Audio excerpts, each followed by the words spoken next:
तो दोस्तों, एक कहावत है हमारे इंडिया में कि जैसे जैसे बच्चा पैदा होता है तो वो 15 साल 18 साल होते होते उसका ब्रेन ग्रो करता है। एक एज के बाद वो ग्रो हो जाता है, वो उस लेवल का मैच्योरिटी हो जाता है उसमें। और जो एज जब ज़्यादा होता है, जब एक बुढ़ापा आता है, एक स्टेज आता है जो बुढ़ापा का, उस समय वो ब्रेन कम होने लगता है और 80-90 के एज में वो इंसान बच्चा बन जाता है, फिर से वो बच्चे वाले फेस चालू हो जाता है। तो कुछ ऐसा ही केस डोनाल्ड ट्रम्प के साथ है। मतलब ये इसकी साइकोलॉजी किसी को समझ में नहीं आ रही है, क्योंकि ये कल ट्वीट करता है कि हम ईरान की नेवी, आर्मी और एयरफोर्स सब 100% न्यूट्रलाइज कर चुके हैं, ख़त्म कर चुके हैं, बट आज ही ये से मतलब आज ही ये कल में जो ट्वीट आया है डोनाल्ड ट्रम्प का, उसने सबको एक ऑर्डर सा दिया है कि चाइना, यूरोप और जितने भी इसके पुराने अलाइज थे, साउथ कोरिया, जापान, सभी को बोला अपने अपने शिप्स ईरान के पास भेजो। और मुझे समझ में नहीं आ रहा, पुराने अलाइज तो ठीक है, चलो उन लोगों को बोला है, उन लोगों से चल रहा है इनका 36 का आंकड़ा, बट चाइना कहाँ से यहाँ पे आ गया? चाइना का तो अच्छा दोस्ती है, चाइना का तो ईरान के साथ अच्छी दोस्ती है, और यूएस के साथ ऐसी नहीं बनती है, ठीक है, और वो आगे निकलना चाहते हैं। चाइना को किस हिसाब से ये बोल रहा है ये इंसान? मतलब एक पल में बोल रहा है कि मैं न्यूट्रलाइज, जब अगर न्यूट्रलाइज कर चुका है तो इनको फिर ये शिप्स की क्यों ज़रूरत है? मुझे नहीं, ये समझ में नहीं आ रहा है, ये दुनिया को भी समझ में नहीं आ रहा है कि ये हो क्या रहा है। डोनाल्ड ट्रम्प पगला गया है ना, क्या हुआ है एक्चुअली ये? मतलब उनके कंट्री को खुद समझ में नहीं आ रहा है कि जिस लेवल टाइप ऑफ डैमेज ये पहुंचा रहा है यूएस को, उनको खुद समझ में नहीं आ रहा था होगा उनकी पब्लिक को कि किसको चुन के बैठा दिया हम लोगों ने। सो कंडीशन कुछ ऐसी है। और ये चीज़ अभी मेजर सर भी समझाएंगे इसको डिटेल्स में कि ये हो क्या रहा है। तो चलिए आगे वीडियो देखते हैं मेजर सर की, उनकी एनालिसिस क्या है इसके ऊपर, आगे देखते पहले मुझे लगता था कि डोनाल्ड ट्रंप अजीब आदमी है यार। अब मुझे लगता नहीं है, अब मैं कन्विंस हो चुका हूं कि ये आदमी अजीब है। इसने पहले अनाउंसमेंट करी, ये देखिए आप स्क्रीन पे, 100% ईरान की कैपेसिटी और कैपेबिलिटी मिलिटरीली हमने डिस्ट्रॉय कर दी है। उनकी आर्मी, नेवी, एयरफोर्स, पूरे ईरान को हमने तबाह कर दिया, तबाह बर्बाद कर दिया ईरान को। अच्छा, खुद की तारीफ भी करी, खुद को कॉन्ग्रेचुलेट भी करा उसने। और ये सब करने के बाद, यानी कि अपने ट्रूथ सोशल पोस्ट पे ये डालने के बाद कि हमने ईरान को तबाह बर्बाद कर दिया और बिल्कुल जिसको कहते हैं जड़ें हिला दी हमने ईरान की, उसके बाद डोनाल्ड ट्रंप देशों को ये कहता है, 7 देश कौन कौन से हैं? चाइना, जापान है, ऑस्ट्रेलिया है, उसमें यूके है, उसमें फ्रांस है। तो ये सारे के सारे देश हैं और सबके सामने उसने ये एक रिक्वेस्ट बिल्कुल नहीं करी है। वैसे डोनाल्ड ट्रंप ने, भाई ने रिक्वेस्ट नहीं करी है, उसने बोला आई डिमांड, मैं डिमांड करता हूं कि तुम अपने जहाज भेजो। अब ऐसा क्यों है? आपने पूरे ईरान को बर्बाद कर दिया, फिर आपको बाकी नेवीज के जहाज क्यों चाहिए? अब मैं आपको एक एक करके बताता हूं किसने क्या बोला। सबसे बड़ी बात, ऑस्ट्रेलिया ने साफ मना कर दिया, ऑस्ट्रेलिया कहता हम भेजते ही नहीं जहाज, भागो यहां से, मना कर दिया। जापान ने मना कर दिया। साउथ कोरिया ने बोला कि हम सोच रहे हैं यार इसके ऊपर, अभी हम किसी निष्कर्ष पे नहीं पहुंचे, लेकिन हम सोच रहे हैं इसके ऊपर, अब सोच के बताएंगे आपको, जब सोच लेंगे तब बताएंगे। फ्रांस ने यह बोला है कि हां बिल्कुल सही बात है, हम जरूर अपने शिप्स डिप्लॉय करेंगे, लेकिन जब मामला थोड़ा सा सेटल हो जाए यार, थोड़ा सा सॉर्ट हो जाए, अभी मामला थोड़ा सा गर्म है, जब मामला ठंडा हो जाएगा उसके बाद जहाज भेज देंगे, अपने कोई दिक्कत नहीं है। यहां पे यूके क्या बोल रहा है? यूके का ये कहना है कि अभी हमें बात करनी बाकी है, अभी हमने ठीक से बात नहीं करी अमेरिका से, जरा डिटेल में। अब देखिए इशू क्या है डोनाल्ड ट्रंप का, मैं आपको बताता हूं। लोग इसकी मदद करते, लोग अमेरिका की मदद क्यों नहीं करेंगे? जब अफगानिस्तान में लड़ाई हुई थी तो सबके सब आए थे मदद करने के लिए। जब लीबिया में लड़ाई हुई थी, इराक में लड़ाई हुई थी, हर जगह जहां पे अमेरिका गया है वहां पे बाकी लोग गए हैं अमेरिका की, जहां जहां अमेरिका ने मदद मांगी है, people have gone there, people have done their best. लोगों ने खून बहाया अमेरिका के लिए, भाई दोस्ती यारी में लोग खून बहा चुके हैं। अब मैं आपको दो स्टेटमेंट बताता हूं, फिर एक वाकया समझाता हूं, तब आपको पता लगेगा कि अब ये लोग मुंह क्यों मोड़ रहे हैं अमेरिका से, और ये बहुत इंपॉर्टेंट है। पहला स्टेटमेंट डेनमार्क को लेकर, डेनमार्क ने तो कुछ किया ही नहीं अफगानिस्तान में, जबकि अगर आप रेशियो देखें पॉपुलेशन के हिसाब से, सबसे ज्यादा खून डेनमार्क ने बहाया है अफगानिस्तान के अंदर, सबसे ज्यादा। अलाइड फोर्सेस, अमेरिका को अलग कर दीजिए, अगर आप if you separate America from the rest of the coalition forces that were active in Afghanistan, you will find that Denmark has shed the maximum amount of blood, maximum lives were lost Denmark की। मैं ratio two population की बात कर रहा हूं, मैं numbers की बात नहीं कर रहा। फिर इन्होंने ये भी बोला अफगानिस्तान के बारे में कि यार ये जो यूके वाले हैं ना, ब्रिटिश ट्रूप्स, ये तो बहुत पीछे थे यार, ये लड़े थोड़ा ना, लड़े तो अमेरिकन ट्रूप्स थे, ये तो हमारे लड़के थे जो लड़े थे, ये तो पीछे थे, छोटे मोटे काम वाम करते थे। इससे यूके में एक बहुत ज्यादा गुस्सा का माहौल बना। तो ये तो दो इंस्टेंसेस हो गए कि डोनाल्ड ट्रंप ने कैसे अपने ही दोस्तों की बेइज्जती करी। अब आपको पता है सबसे ज्यादा जो टैरिफ की मार लगी है वो अमेरिका के खास उल खास दोस्तों की लगी है, जिनसे ये बोल रहा है ना कि तुम जहाज भेजो अपना। चाइना को अलग कर दीजिए, चाइना का भी दोस्त नहीं था अमेरिका का, बाकियों का। आप ऑस्ट्रेलिया को देखिए टैरिफ, जापान का टैरिफ देखिए, आप यूके का टैरिफ देखिए, आप ये सबके देखिए, जिन जिन से आप मदद मांग रहा है उन सबके ऊपर मोटे मोटे टैरिफ लगा चुका है। ये कनाडा इतना अच्छा दोस्त था, कनाडा के ऊपर इसने टैरिफ लगाए हैं। यहां पे दोस्तों सिर्फ ये 7 देश नहीं, पूरे नेटो को बोल रखा है कि मैं चाहता हूं कि आप लोग आओ वरना आपका भविष्य भी खतरे में है। यानी कि अमेरिका फिर आपको सपोर्ट नहीं करेगा। तो यहां पे सिर्फ इन लोगों को नहीं, नेटो को भी धमकी दे दी है। तो दोस्तों आज की सपोर्ट नहीं करेगा मतलब क्या, ये तो खुद की हेल्प अभी नहीं कर पा रहे हैं। स्ट्रेट ऑफ हॉर्मोज जो ब्लॉक कर दिया है ईरान ने, ये उस चीज़ को ही नहीं ओपन कर पा रहे हैं लोगों के लिए। अब जिनकी अच्छी डिप्लोमेसी है, जो डिप्लोमेटिकली अच्छे फ्रेंड है पहले से शुरू से, इंडिया भी रहा है, तो इंडिया को आराम से वो चीज़ मिल रहा है जाने आने का, और कोई इशू नहीं हो रहा है। और चाइना के तो वैसे भी अच्छे रिलेशंस हैं ईरान के साथ, तो वो तो फील फ्री हो। तो उसने बोल दिया कि मैंने एक बोला जाता है ना कि फ्रेंड्स गिफ्ट जो होता है ना, फ्रेंड्स रिवॉर्ड, वो चाइना को मिला है। तो चाइना को बेसिकली उसने रिवॉर्ड दिया है कि तुम्हारा युआन में अब ट्रेड होगा। उसने, ईरान ने तो डायरेक्ट बोल दिया कि युआन में ट्रेड होगा, हम लोग पेट्रो डॉलर यूज़ नहीं करेंगे।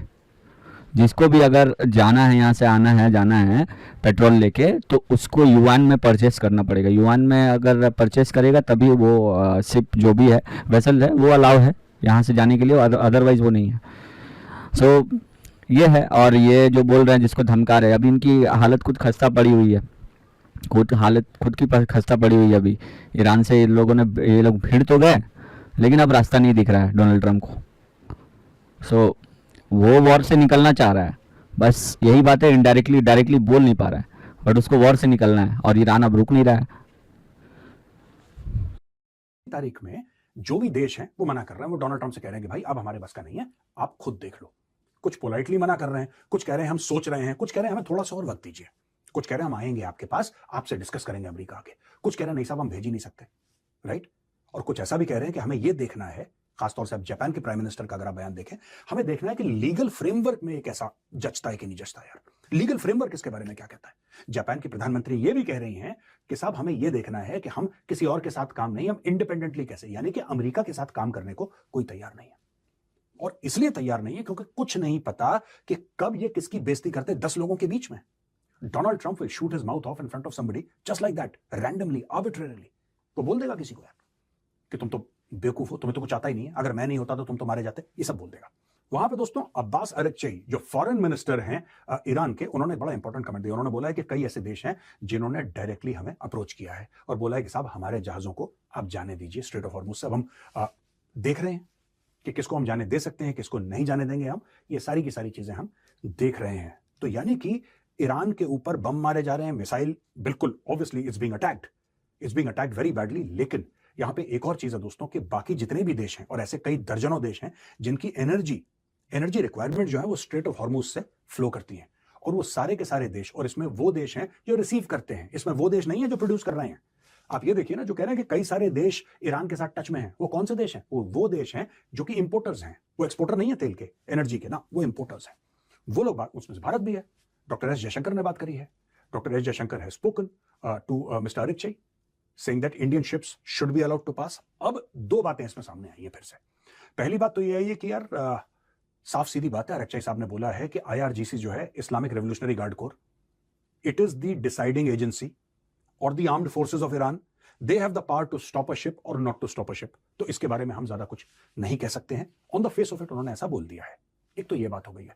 दूसरी चीज, उन्होंने एक और बात बोली है बड़ी इंटरेस्टिंग, और ये directly it is not attributable to mister Araghchi, लेकिन ये बात हो रही है कि ईरान ने बोला है कि अगर आप चाइनीज युआन में, if you use Chinese yuan as a currency for buying and selling oil, then in that case you can pass freely through the strait of Hormuz. अगर आप डॉलर में करेंगे तो हम आपको ठोक देंगे। यानी कि डॉलर के ऊपर भी हमला है। ये सिर्फ हमला अमेरिकन बेसेस या इजरायली ठिकानों पर नहीं है, ये सिर्फ अरब देशों के ऊपर नहीं है, ये अपने आप में डॉलर के ऊपर हमला है। तो वीडियो यही ख़त्म करते हैं, और 2-3 पॉइंट है। फर्स्ट ये है कि चाह रहा है ईरान कि डॉलर पेट्रो डॉलर को रिप्लेस कर दे, क्योंकि वो अपने कंट्री से तो रिप्लेस करेगा ही। और ये लोग तो पहले कहीं जान दी दुश्मन पड़े हुए हैं, यूएस तो ऑलरेडी पहले से पीछे पड़ा हुआ है इनके, तो ये तो शुरू से चाहते थे। चाइना यहाँ पे बड़ा गेम प्लानर निकला है, वो गेम खेल रहा है बैकडोर से, तो वो तो चाहता ही है शुरू से कि जो यूएस के पास पावर है वो उसके पास हो, क्योंकि वो चाहता है कि सुपर पावर बने एक। तो यहाँ पे चाइना गेम प्लान कर रहा है, लेकिन मेरे को लगता है, जहाँ तक पता है, जहाँ तक लॉन्ग टर्म मेरे को लगता है कि लॉन्ग टर्म में ये चीज़ अगर ट्रेंड बनी रही तो हो सकता है कि डॉलर से रिप्लेस कर दिया जाए। लेकिन बट ये लॉन्ग टर्म का गेम है, इतना शॉर्ट टर्म में कुछ नहीं होने वाला। ये तो पता है, इतना आसान नहीं है पेट्रो डॉलर को वहाँ से ये करना, रिप्लेस करना युआन के साथ। एक जन युआन के साथ अगर ट्रेड कर रहा है, इसका मतलब ये नहीं है कि बाकी देश भी युआन के साथ ट्रेड करेंगे, बट हाँ, अगर यही ट्रेंड चलता हो तो लॉन्ग टर्म में ये चीज़ हो सकता है। और दूसरा पॉइंट है जो डोनाल्ड ट्रम्प किसी और को डैमेज पहुंचा रहा है चाहे नहीं पहुंचा रहा है, यूएस को ज़्यादा डैमेज पहुंचा रहा है। यूएस के मामले में यूएस को वो ज़्यादा डैमेज पहुंचा रहा है, और किसी को डैमेज नहीं पहुंचा रहा है, वो खुद को ज़्यादा डैमेज पहुंचा। और वहाँ के पब्लिक खुद सोच रहे होंगे कि किसको बैठा दिया हम लोगों ने, क्योंकि इससे पहला टर्म था इतना कुछ उल्टा सीधा, मतलब जो उल्टा सीधा जो डिसीजन था इससे पहले टर्म में नहीं था इतना, बट था उतना, मतलब ऐसा डिसीजन नहीं लेना था कि वो ऐसा डिसीजन लेता था, ऐसा डिसीजन कोई लेता नहीं था वो। इससे पहले वाला टर्म में उसका दिमाग ठीक ही चलता था, बस ये टर्म में पता नहीं क्या हुआ है, इसके ऊपर टैरिफ, उसके ऊपर टैरिफ, टैरिफ के बाद अभी वॉर, वेनेजुएला। एक्चुअली उसका जो ये है बोलते हैं ना मोटिवेशन, जो मोटिवेशन आया है, फर्स्ट मोटिवेशन वेनेजुएला है। उसने वेनेजुएला पे अटैक किया, वो सोचा वेनेजुएला को जितने इजीली कब्जा कर लिया, ईरान का भी वॉर इतना इजी होगा, लेकिन उसके लिए वो इजी पड़ा नहीं, भारी पड़ गया। उन्होंने कैलकुलेशन गलत कर दी, तो कैलकुलेशन गलत करने पर अभी भुगत रहे हैं। तो ये चीज़ है, ये अटैक जो किया है लोगों ने ईरान पे, तो ये कैलकुलेशन। और इजराइल का मोटिव अलग है, इसराइल का मोटिव अलग है, उसका मोटिव पूरा भी हो रहा है। उसका मोटिव यही था कि हम लोगों को इनके रेजिम को हिट करना था, और इसराइल हिट करता रहेगा। अगर यूएस छोड़ भी देगा तो इसराइल हिट कर, इसराइल ने बहुत लड़ाइयाँ लड़ी हैं, उनको बहुत एक्सपीरियंस है इस चीज़ को लेके। तो वो फर्स्ट डे से श्योर है कि हम लोग उन लोगों की एक्चुअली जो ये है ना मौजूदगी की बात है कि वो लोग अगर रहेंगे तभी रह पाएंगे, वो लोग अगर इन लोगों को मारेंगे तभी रह पाएंगे, नहीं तो उनका भी वजूद मिट जाएगा। तो वजूद की बात है उनकी, और वो इसी हिसाब से लड़ रहे हैं। बाकी डोनाल्ड ट्रंप को तो साथ देना ही पड़ेगा इसराइल का। इसराइल के साथ तो यूएस की बहुत बनती है, बहुत शुरू से बनती है। क्यों बनती है, कैसे बनती है, वो किसी को नहीं पता। बहुत सारे थ्योरीज है इसके ऊपर, बहुत सारा, तो बट कोई भी प्रूफ नहीं है, बट बनता है। और अभी रिसेंट एक खबर आ रही थी कि बेंजामिन नेतन्याहू मारा गया, बट लगता नहीं है, क्योंकि ये ईरान ने क्लेम किया था, और 5-6 दिन से उनका ट्वीट भी नहीं आ रहा था, क्योंकि वॉर जब शुरू होता है उनका पर डे एक ना एक कोई ना कोई ट्वीट आता रहता था, बट उनका ट्वीट नहीं आ रहा है 5-6 दिन से। तो ये है। और बीच में एक वीडियो वायरल हुआ था जिसमें उसको बोला गया कि वो एआई से बनाया गया, क्योंकि उसमें 6 उंगली उनकी दिखाई दे रही थी। सो ये एक अलग मसला चल रहा है, ये अलग कहानी चल रहा है, तो ऐसा है। और ये जो यूएस है, अब यूएस को समझ में नहीं आ रहा है, क्योंकि यूएस का भी देखिएगा डेट टू जीडीपी रेशियो अभी चरमराया हुआ है, प्लस सब पीछे पड़ गए हैं, सब जगह से नुकसान ही हो रहा है। वो फुट अंडरग्राउंड तो उतारेगा नहीं, क्योंकि बहुत सोच रहा है, क्योंकि ऐसी किरकिरी हुई पड़ी है। वहाँ पे अगर कुछ हो गया तो फिर वो पूरा डोमिनेंस चल जाएगा, लोगों को पता चल जाएगा, एक्सपोज हो जाएगा पावर। बट मुझे लगता नहीं है इतना वीक है यूएस, बट उसमें जो प्रेसिडेंट बैठा हुआ है ना यूएस की कुर्सी पे, वो वीक है। यूएस वीक नहीं है, इंटेलिजेंस लोग चाहिए, क्योंकि इससे पहले बहुत लोग बिल क्लिंटन, चाहे बैरक ओबामा हो गया, जॉर्ज बुश हो गया, वो उस लेवल के, उस जमाने के लोग ने यूएस को चलाया और इस लेवल पे पहुंचाया है। ऐसा नहीं है, बट यही है, अभी जो प्रेसिडेंट बैठा है वो किसी को कुछ नहीं पता, अनप्रिडिक्टेबल है, कुछ भी बोल सकता है, कुछ भी कर सकता है। तो ऐसा है। तो बाकी आगे देखते रहेंगे, नज़र रहेगी इसके ऊपर क्या होता है, क्या नेक्स्ट डेवलपमेंट आती है, लेटेस्ट डेवलपमेंट क्या होती है। तब तक के लिए अगर आपको वीडियो पसंद है तो लाइक करिए, सब्सक्राइब करिए और शेयर करिए, और नोटिफिकेशन बेल आइकन नोटिफिकेशन दबा दीजिए, ताकि आपको आने वाली हमारी नया वीडियो सारे आपको मिलती रहे, नोटिफाई करती रहे। तब तक के लिए धन्यवाद, मिलते हैं अपने अगली वीडियो में। Bye bye.